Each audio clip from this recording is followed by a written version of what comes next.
पिछले 10 साल का इतिहास मैं देश की जनता को याद दिलाना चाहता हूं। उत्तराखंड में इन्होंने चुनाव नहीं कराया, सरकार कांग्रेस की तोड़ के गिरा दी, अपनी सरकार बना ली। अरुणाचल में चुनाव नहीं कराया, जोड़ तोड़ करके सरकार बना ली। महाराष्ट्र में ईडी का, सीबीआई का, इनकम टैक्स का छापा मरवा के, भय दिखा के चुनाव नहीं कराया, सरकार तोड़कर बना ली।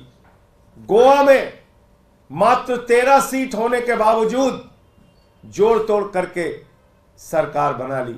मध्य प्रदेश में चुनाव नहीं कराया, जोड़ तोड़ करके विधायकों को तोड़ के सरकार बना ली।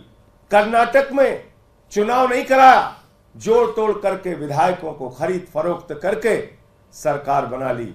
और एक फैसला जिसने पूरे हिंदुस्तान को जगाया, एक फैसला माननीय मुख्य न्यायाधीश जी का, माननीय सर्वोच्च न्यायालय का, जिसने पूरे हिंदुस्तान को जगाया कि भारत का लोकतंत्र खत्म होने वाला है, वोट का अधिकार खत्म होने वाला है, लोकतांत्रिक संस्थाओं को खत्म किया जा रहा है, संवैधानिक संस्थाओं को खत्म किया जा रहा है।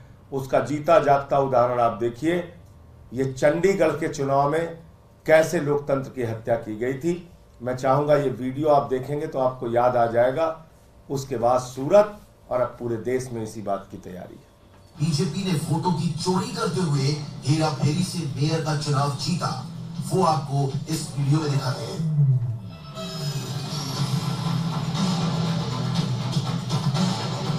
अब यहां से शुरू होती है भाजपा की असली साजिश। आपको काउंटिंग पर लगे इस कैमरे से दिखाते हैं कि कैसे भाजपा देश के लोगों के साथ धोखाधड़ी करती है।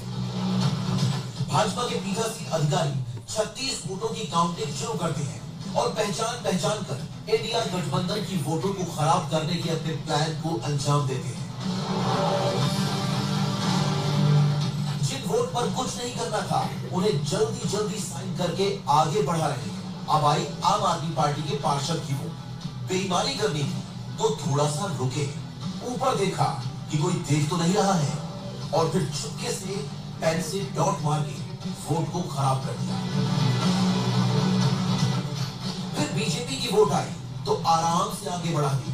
उसके बाद वो वोट आई जिस पर गड़बड़ी करनी थी, तो चुपके से फिर से पेन चला दिया और वोट को खराब कर दिया। उसके बाद विपक्ष की एक और वोट आई, यानी तीसरी वोट, और उसे भी खराब कर दिया। फिर चौथी वोट खराब की, फिर पांचवी वोट खराब की, उसके बाद छठी, फिर सातवीं, और ये 8 वोट। आपने देखा 8 वोट कैमरे के सामने खराब करते हुए रंगे हाथ भारतीय जनता पार्टी पकड़ी गई। तो इसलिए मैं कहता हूं, जब लल्लू सिंह भाजपा का सांसद, उसके मुंह से निकल गया कि संविधान बदलना है, 400 सीट दे दो। अरुण गोविल जी वो कहते हैं 400 सीट दे दो, संविधान बदलना। ज्योति मिर्धा कहती है 400 सीट चाहिए, संविधान बदलना है।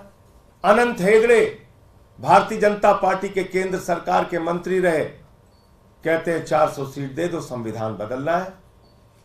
संविधान बदलेंगे, आरक्षण खत्म करेंगे, चुनाव को खत्म करेंगे।